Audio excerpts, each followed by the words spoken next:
Okay, so my guest today is Scott Blanchard. Scott is the CEO of Blanchard Company from US. This is one of the world famous and most renowned training consulting company in the area of leadership and management development.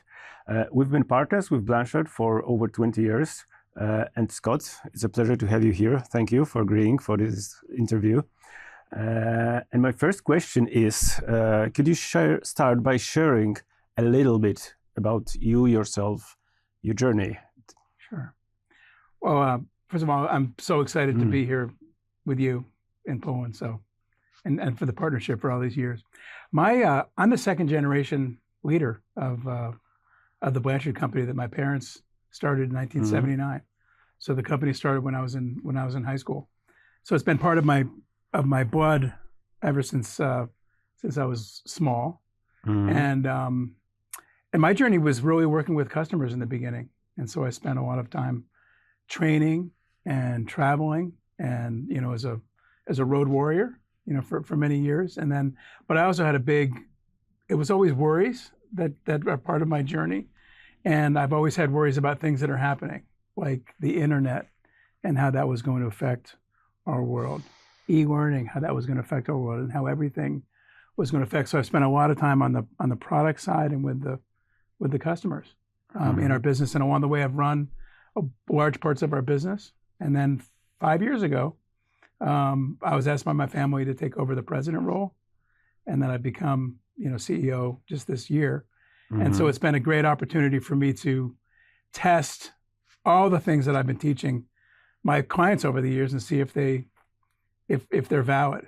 And so it's been a big part of my journey. And then the other thing I always have to mention is I've never showed up, especially early, in a place where the reputation of my father wasn't there before me.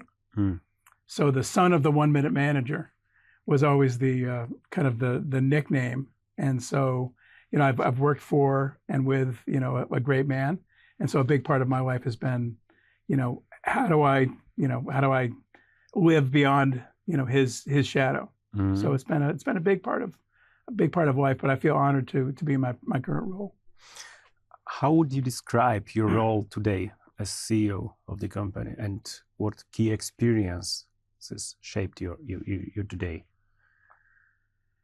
I think the role of the CEO, especially within our business, is to look specifically a little bit ahead of where everybody is looking. Not so far ahead that it's years, but it's 6 months to maybe a year and a half.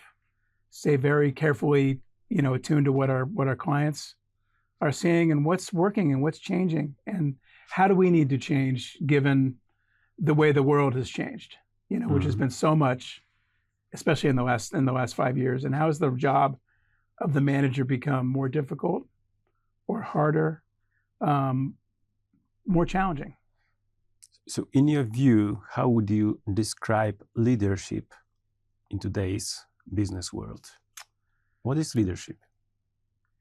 I mean, leadership is fundamentally influencing other people and trying to get everybody moving generally west or generally, east. And so it's an influence process, and it never ends. But it's really about getting everybody's focused in the same direction, and as best we can, moving in the same direction, and setting things up. I almost feel like part of it is an architect, which is how do we structure things so we're working with the forces of human beings and what they want and what they need, and how do we make sure that we're not working against, those forces as well. So a lot of it feels like it's setting things up to succeed. So what do you believe are the core principles of leadership today? I think the first piece is mindset. It's that I believe that leaders, and we had a session talking about this today, that they need to be there to do good, to help people, to serve the customers, serve the employees, and set the organization up so that it's here the next year, more than anything. So I think but the mindset is that we are here to serve is really, really important. And then the second thing is it's about selecting a few things that are most important and continuing to reinforce, talk about, and example, those few things so that everybody understands exactly why we're here, where we're going, and the part that everybody plays in the business. Mm-hmm. And I think most leaders that are very effective, they're able to boil down their message so that they can repeat it again and again so people understand it, they buy into it, and they can repeat it and they can drive it down, all the way through the organization. So Scott, what could be or are predominantly the common pitfalls that managers can fall in today's world? Yeah. I think probably the biggest one is when we think it's about just us, and that's one of the pitfalls of very smart people when they believe, that the company is an extension of them or the leadership is about their position, their point of view, or their opinion. And leadership is really about getting everyone to see the same thing, hear the same thing, and move in the same direction. And so as my father talks about is that the goals we pursue, they need to be bigger than any one of us, and that we need to be held accountable to the values and we need to be supporting the pursuit of the vision, just like everyone else. And I think the pitfalls is when the leaders get too self-involved or they believe that it's about them versus about where we're going. How can you avoid this? Because it's, I think, as in the question, it could be a common pitfall. Yeah, I think with every breath you have to avoid it. One of the things is to have people that you can talk to that help keep you honest. And I think asking questions of yourself and trying to find ways to continue to be clearer, more succinct, is so important. And I think sometimes people, they stop listening to the voices around them. Mm-hmm. My father talks to many, many influential people, and he always asks, who's in your kitchen cabinet? Who are the people that you invite into your life that's like sitting around the kitchen table that will be honest with you about what's working and what's not working and how you're helping and how you're hurting. And I think it's really, really key to find those voices. And when you become, the further you go in your career, it's harder and harder to find people that can share that perspective with you. Mm-hmm. Yeah. Okay. The SL2 model was developed some time ago. Yeah. Sometime. And how come it's still relevant? It's still effective and it's still being used in everyday business, which we see and experience for many years now. It's amazing. The original model is 55 years old. SL2 is 40 years old this year. How can it stand that much time? And I think there's two reasons. The first is that because it's a model, we can take the model and we can put it on the table and we can see where we sit in different parts of the model. So I think that is an incredibly important thing, and it enables you and I to talk about issues that can become pretty emotional. Like, I'm not confident, I'm not motivated, I don't want to do this, that's too hard or whatever, in a way that's more objective and safer, if you will. Like in our language, I can say, I'm a D2. Mm-hmm. So what does that mean? It means I'm upset, I may be angry, I want to quit, I don't think this is going to work, this is the last thing I want to do, I'm frustrated, and I don't really want to, it's really hard for me. Instead, you can say I'm a D2, which is a signal for, let's stop and let's see what's going on and what's getting in your way. So that's one piece. The other part is three things that they thought they were crazy in the beginning that really matter. The first is where we're going matters. So it all starts with clear goals. And so every company in the world has goals. They've got hierarchies of goals. And because the model is based on getting clear first on the goal or the task, I think it's had universal appeal. And then the second piece is it addresses how I feel and what do I need to do. And so those two components simultaneously are really what people need. They need to know what to do, but they need a way to acknowledge what they're feeling and how they're feeling. So because of that, it's worked. It's worked for so long, and it also creates this opportunity for me to evaluate myself, and for the leader to evaluate the behavior, and for us to figure out where is it working and where is it not. So for so many reasons, it's endured. Mm-hmm. It's endured, and it's been translated. It's worked. That's the other thing is we could ask our clients. I mean, I think we had 250,000 people a year go through it just with us, and with you alone, it's amazing. Globally. So every year the clients continue to come back, and because they want to teach it, they want to teach it to their managers. Sure, yeah. And we have a big number of raving fans of the model and on the whole suite. But then sometimes we have clients who ask, okay, how about a measurable business impact? Right. So how you typically answer such questions? What's interesting with SL2, and when I started in the business, it was in 1993, and it was right when measurement started, because before that, training was assumed to be good, and everybody did the training. They combined it with other things, going to conference centers, and it was seen to be good. But then they started questioning the value, and one of the reasons they did, at least in America, is the tax deduction for investments in training went away. So it wasn't free anymore, because before that in the States, you could write it off. You could, it was like an investment, it was, and so they started asking why. And so we've been measured hundreds and hundreds of times. And one of the third parties that we use to measure effectiveness, they've said SL2 is the single thing that we've measured over the years that's outperformed every other thing that we've ever measured. And so that's so we've got many different ways for it to go. The things that are most important, we find, is that when an employee perceives that their manager is adapting their leadership style to the situation, and they're able to show me that they can behave differently in different situations, I think they care, and I think they're smart. And if I think my manager cares and I think they're smart, then the trust gets created. And because of that, we've just shown that if managers use the skills, even without talking about the model, but if they just adapt enough, people trust them and they believe in their judgment. And therefore, people think that the manager is smart and they care more. Mm-hmm. We live in quite an interesting times. Yes.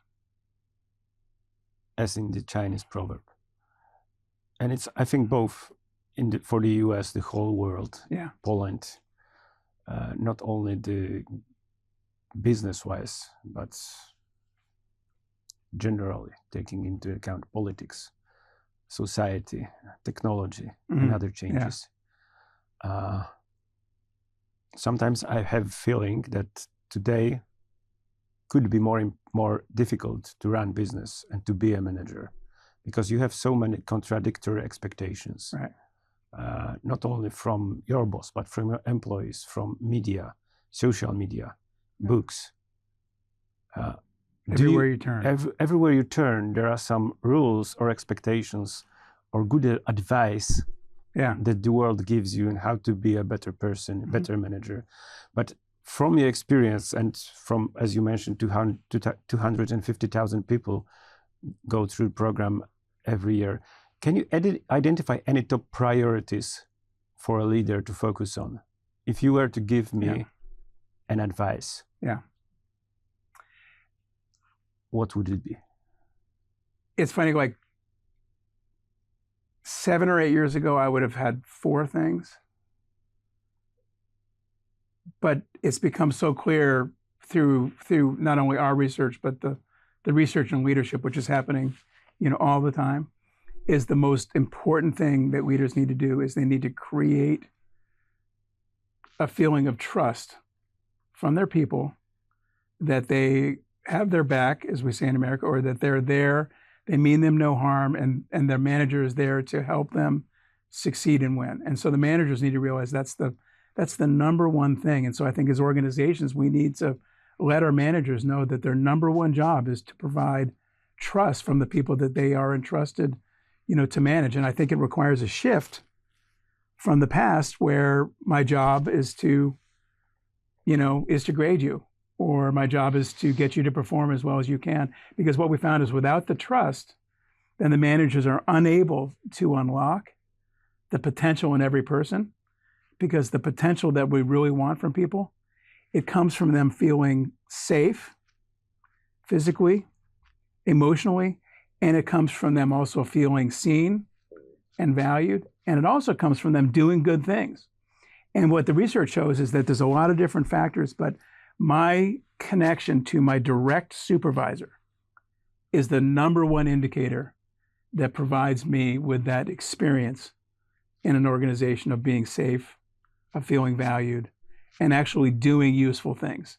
So if that relationship isn't working, people protect themselves. And when people are protecting themselves, they're not focused on changing and evolving and developing and serving their customers and cooperating. They're focused on protecting themselves. And we don't want that. We want people to be focused on other things, on their customers, on their business, their coworkers, not on their own safety. Mm-hmm. That's so interesting. So it's the number one. And most managers don't know. If they knew that was the job, the number one job. Now, that doesn't mean that you give people the keys to the car straight away. Yeah, but you have to trust them enough in the beginning. You have to extend your hand and say, I am here and I'm going to work with you, and I'm glad you're here, and I'm going to trust you before you're maybe even trusting me, or I'm going to trust you before I can really trust you, but I'm going to extend my hand, and I'm going to start with a position of assuming that I can trust you and with positive assumptions about how things will be. Yeah, it's so interesting because we did a study recently. It's in the process of fine-tuning now the report that confirms this. There's a big correlation between your relationship with a manager and all the important things to an employee, but also to the company. Yeah. So it's like, in a nutshell, what you said. How a manager can foster it. Like, imagine you have a new manager and a new team. Right.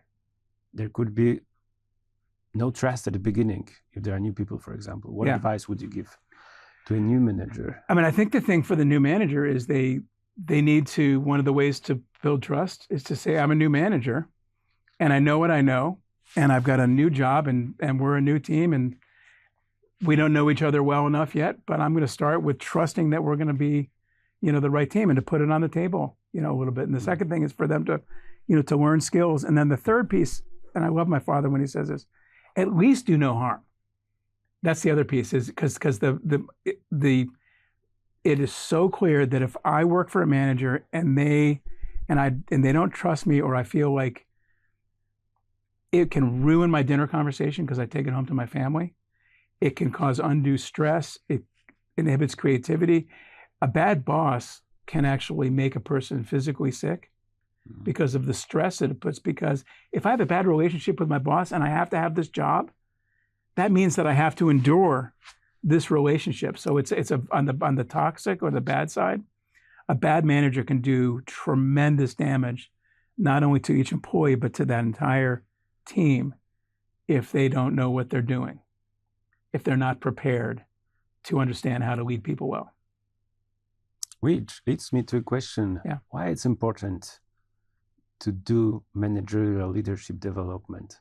One, why should a company take time to invest time, energy, money in this area?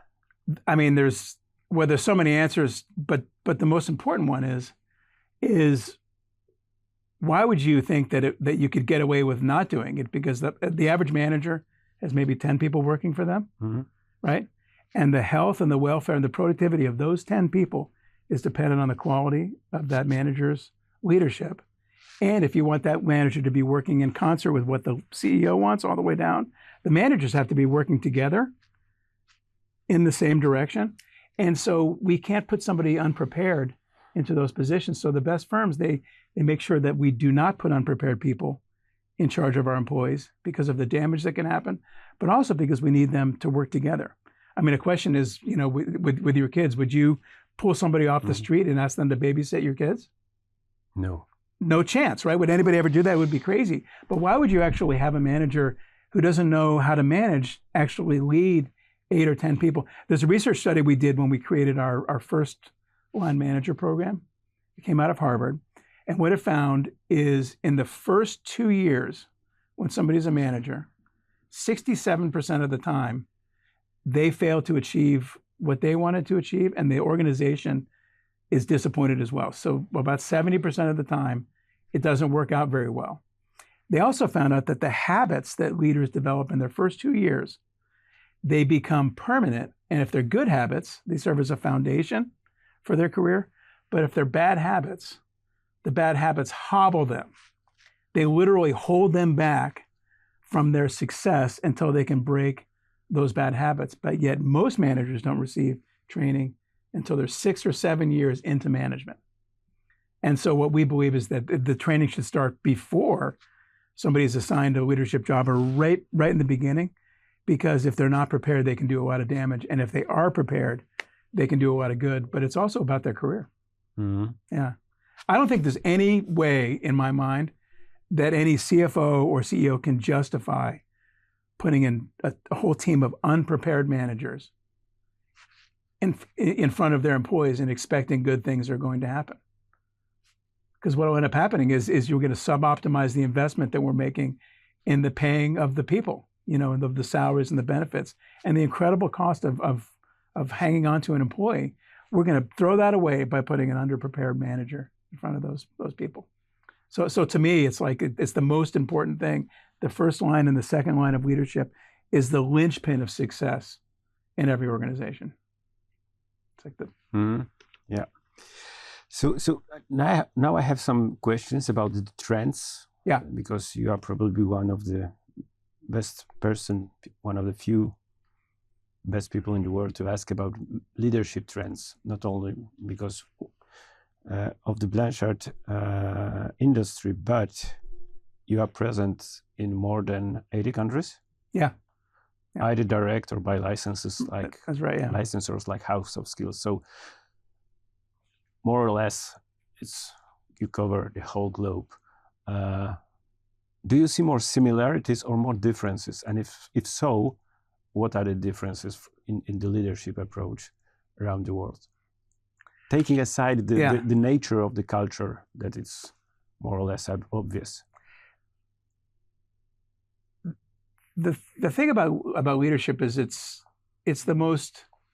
a generic human skill, and so it differs in country after country, culture after culture, but it's really the skill of being able to lead another person. And so it's present in small businesses and big businesses and families and in churches. It's a fundamental, skill. And the biggest similarity is we're dealing with human beings, and human beings have two things in common.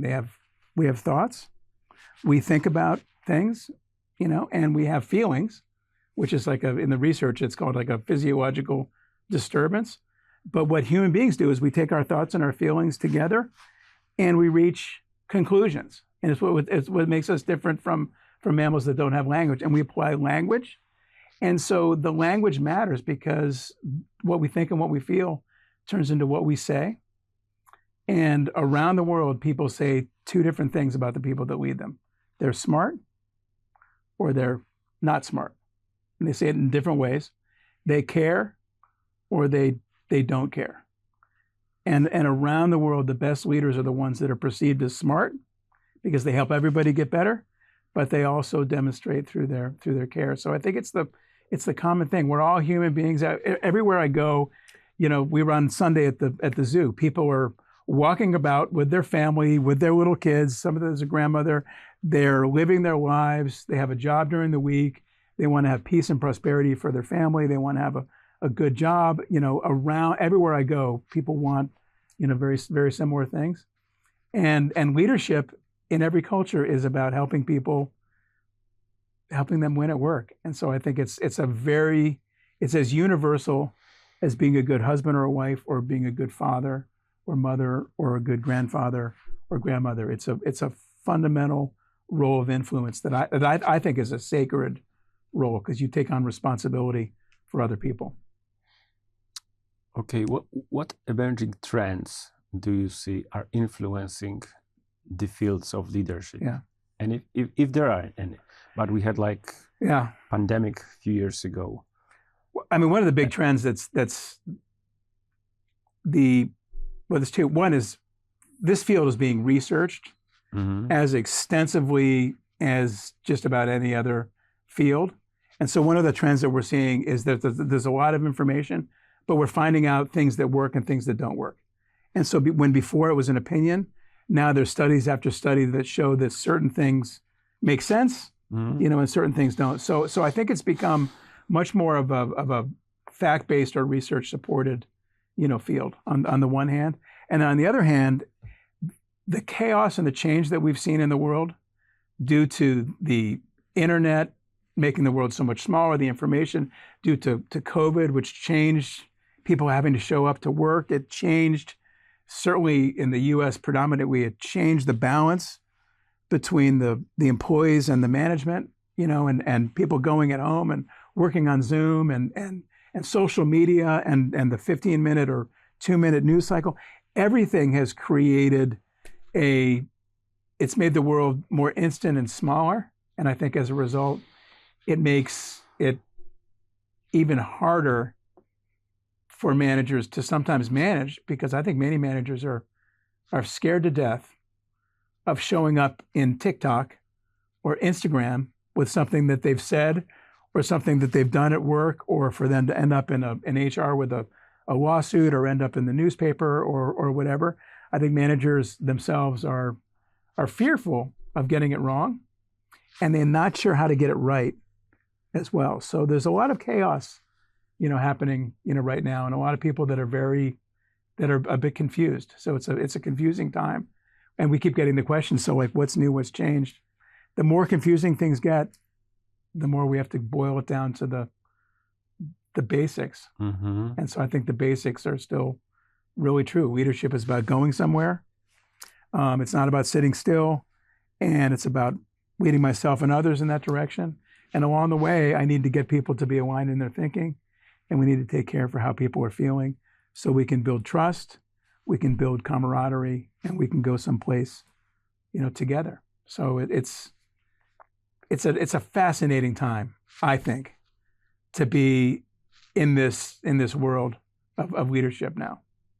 Yeah, I agree. And you touched on one important thing for me that I see more and more. I have a feeling that more and more people are not willing to become a manager.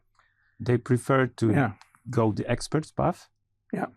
And when I was younger, right, it was for most of the people, I would say, that go to any kind of corporate world. Yeah. The goal was to someday be a boss, be a manager, be responsible, have this privilege of leading people. Yeah. I have a feeling that now is different. What's your take on this? It's true, and it's sort of like it's also it's an incredible path, and if you have certain career goals, there's no way to avoid that. If you want to do something bigger in your life that you need to be part of, you need other people to help you get there, but it's also similar. A lot of times people are looking at, it's very hard to be a teacher right now. It's very hard to be a policeman right now. It's very hard to almost do anything right now because the eyes are on us, and the pressure's on them. Much of it's unfair, so it is a crisis. The other thing that's really interesting about it is there's less people, especially at the senior levels, to do the leading today, because the baby boom generation, that generation that was born after World War II, so many of them retired permanently at COVID, and there's just not enough left. So it's an incredible opportunity if you want to pursue, leadership. There's incredible opportunities, and I think a lot of people probably do shy away from it. Maybe it's too hard. Yeah, you mentioned generations. Yeah. What about Gen Z? What about the younger generations? How does leadership style, the SO2 model, but also being a manager, and some opinions you can read here. Yeah. Basically all around the world, about the youth generation, which I find are way too exaggerated. Yeah. How does it relate to today's world and Right. the thing that we just discussed and the young people? You know, there's a guy that is a friend of mine, and I've read a lot of his stuff. His name is Chip Espinosa, and he's been studying first the millennial leadership, and then, you know, all the way down to the current generation. So that's kind of his expertise. And one of the things that's interesting is every generation has sort of a fingerprint. Mm-hmm. And what's interesting is with the Y generation and afterwards, is they've grown up in a very networked, horizontal, social environment. You know, that they grew up with the internet. They have the phones. They're in contact with their friends and their family, you know, on the phones, and they're very, very, you know, connected to their posse or their, you know, their group. And it's a fascinating, you know, way to grow up that's different than, you know, when you or I grew up. And at the same time, I think there's tremendous opportunity to figure out how do we, within that group, how do we create and leverage the power of this incredible network that they have. And when you hire a young person, not only do you hire them, but you hire everybody that they know from primary school, from university, from their other jobs. And when they don't know how to do something, they find out and they bring incredible knowledge and awareness of what's happening much quicker than before. And so there's a value, you know, in this network generation that I think is being not fully, you know, we're not squeezing enough of it out yet. And I think there's a lot of focus on the negative side, but there's so much positive that I think can come from that. I learn from young people all the time, how do the words that I use, the expressions that I engage in, the actions that I take, how are they perceived? And when I listen carefully, I become smarter when I listen because I get a point of view that I never thought about. So it's a very, you know, it's a very interesting time. And I think with each, I think in 20 years time, it'll probably be a little bit different and there'll be new things, you know, like right now AI is coming on. So what's going to happen, the first generation that's going to grow up with fully functional AI, how's that going to change school? How's that going to change, you know, so many things they do? Because right now we're experimenting with it, but there's going to be a fundamental difference in 10 years growing up with AI being part of your educational experience. And those kids will know nothing different than the environment in which they, you know, which they grew up. So it's like another one coming around the corner. Fascinating times. It's, I think if you're bored today, if you're not fascinated, you know, there's so much going on. It's just, it's a challenging, very difficult time to be alive, but it's also very, very exciting and interesting. Yeah. I would like to revert to one of the things you said previously, and this is one of the, probably the most common question about leadership. Mm-hmm. You said it's a skill. Yeah. Can it be taught, and can everyone be a leader?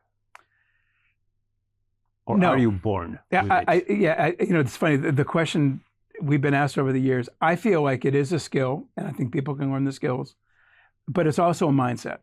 And I think that you can adopt a leader's mindset, but if you're unable to adopt a leader's mindset, then I don't think that you should be in charge with leading people. You know, and the mindset is this idea that I'm here to not only help create results, but I'm here to serve.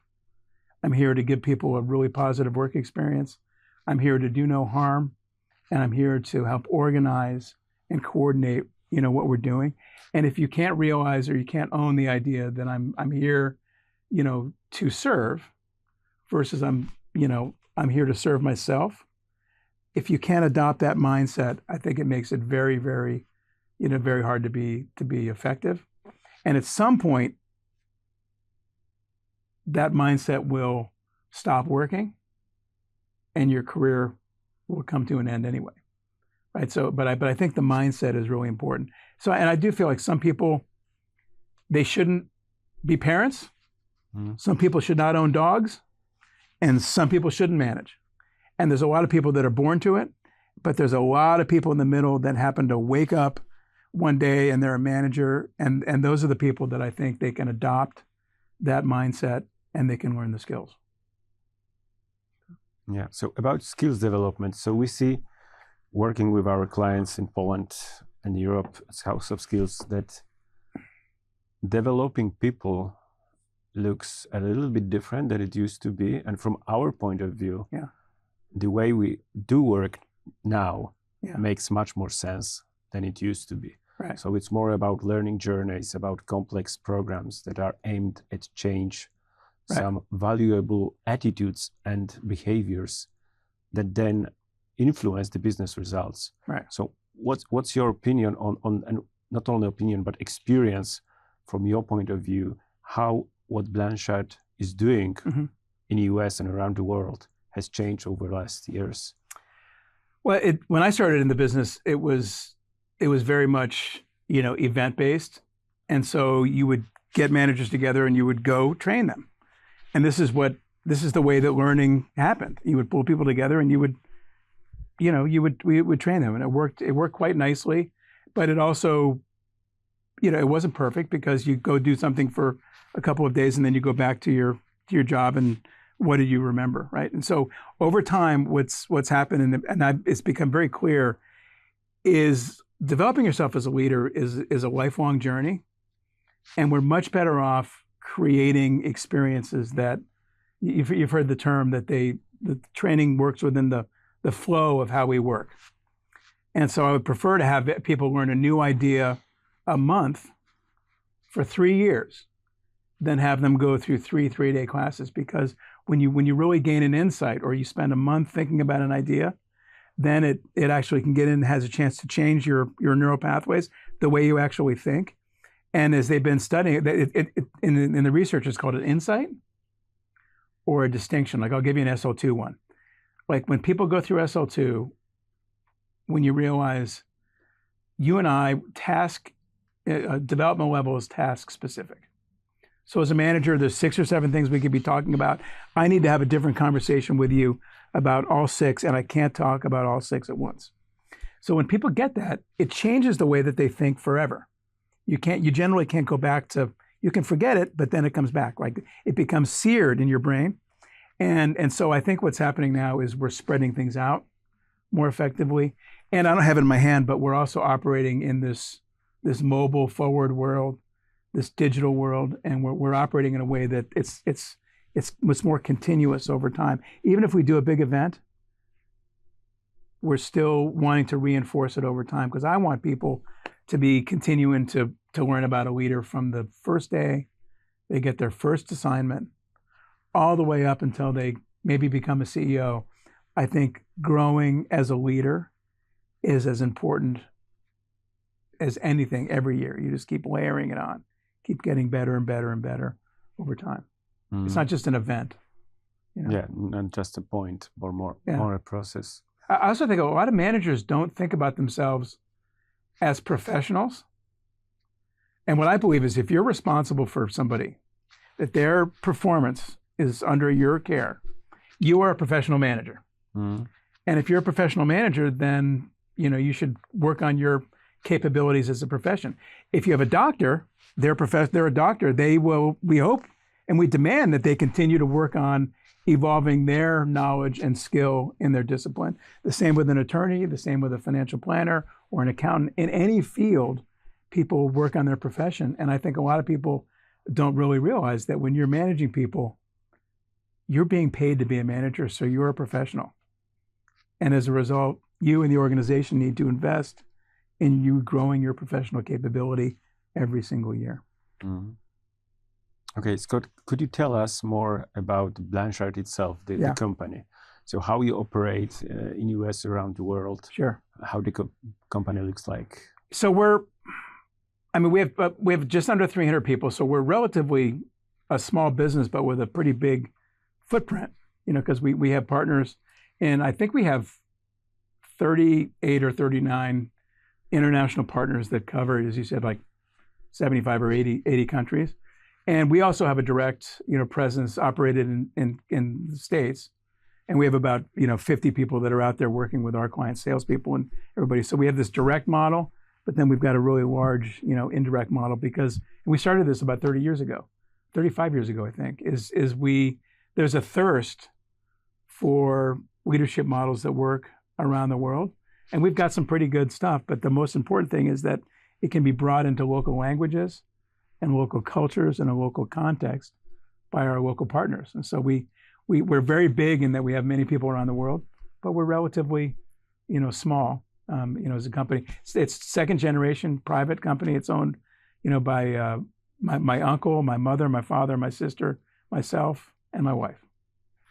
And so that's it. And we love the business, but it's definitely it's a labor of love to be in the leadership business. Okay, wow, that's so interesting. And we met 12 years ago. Yeah, we did. Here in Warsaw as well. Here, this time, as it's our 30th anniversary of the company, and we had our conference a few days ago. You had an opportunity to stay here in Poland for almost a week. What's your impressions on the environment, the country? You are here for the second time for over a decade. So what do you see? I remember when I first came to Poland. It was about 12 years ago.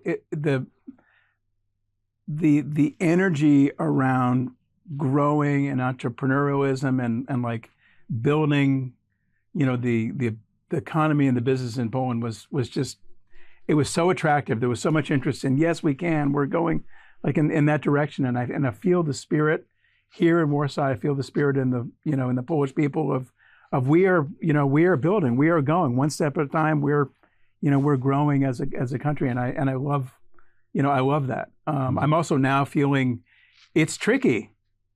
Geographically, you're in a very difficult spot with what's happening, in Europe. But I still feel, like that, the pride, and I love the entrepreneurial spirit. It's different than, and I think as an American, the best part of America, because we've got many things that we're not proud of. But I think the entrepreneurial, spirit is so important to me and to us, and I feel it here. And some other countries in Western Europe, I don't feel, it the same. I think there's a lot more rootedness, and so that's the biggest feeling that I get. I'm also amazed at the efforts to reconstruct over the last 50 years, Warsaw itself, and to really grow. So it's lovely. Mm-hmm. Yeah. Final question.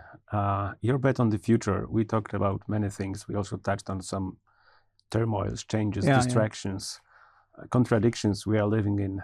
When you think about the future, like next 10, 20, 30 years, worldwide, are you more optimist or you have question marks in your head? I'm much more optimistic. Why? And mostly because I just believe that with every test, that there's an opportunity for,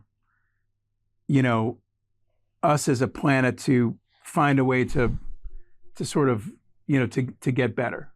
And it doesn't feel that way if we read the news. And I think the news is designed to cause us to be more fearful. And there's great forces of evil, in the world. But I think ultimately, goodness, prevails over. It's been going on for thousands of years. But this battle. And I'm a believer in the future. I'm a believer in the young people. I think technology is making the world much smaller. It's removing barriers, medical technology. So I'm a believer. I'm an optimist. I've always been. Doesn't mean I'm right, but I'm just optimistic about what's going on. And to me, it beats the alternative. Because if we think it's all going downhill, then what does it lead us to do? But we want to go find a place to hide. And I feel like, I think there's a lot of amazing, things to come, things that I can't even contemplate, or you either. I'm an optimist. Guardedly, there's a lot of terrible things, but I fundamentally, believe that we're moving forward. There will be a need for good leadership for sure. It is as universal as it gets, is the need for people to lead people well and to mean them no harm. Yeah. Thank you. Scott Blanchard. Scott, Thank you. it's been a pleasure talking has to been. you. Thank you for your time, insights. Thank Thanks. you.